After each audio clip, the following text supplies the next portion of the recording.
Rob from Multi-Hog here. I'm going to run through taking an attachment off the rear of the CX machine. So we have a water tank on the unit behind me, and the first thing you need to do before lifting it off is taking a check around the machine and making sure any hydraulic hoses, water lines or electrical connections are disconnected first. Then to lift them off, you can use these leg stands, which getting most of the heavy attachments will have an option to come with leg stands. These have a simple hand crank on them and they just fit in to each corner of the attachment. So we'll start into that.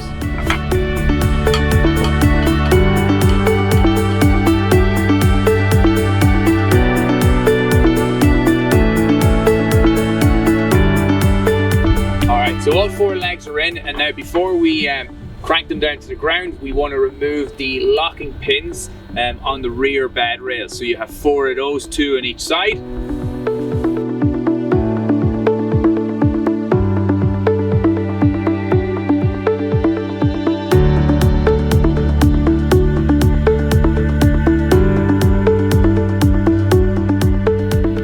Alright, ready to crank the legs down now that we've got the pins out, and you only need to lift it up just a small amount that you're clearing the rear rails so that you can drive the machine forward out from the attachment.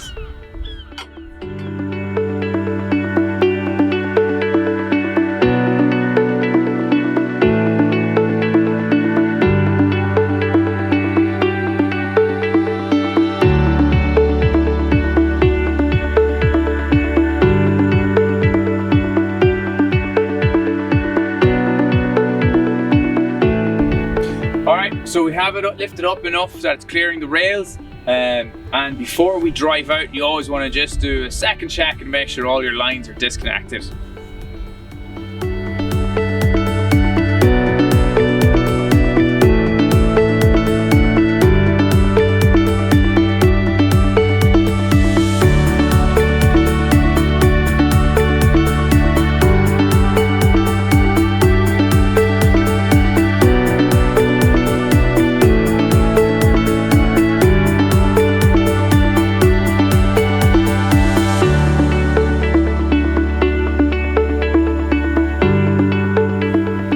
Okay, so as you can see, it comes straight off and it's self-standing on the legs for storage.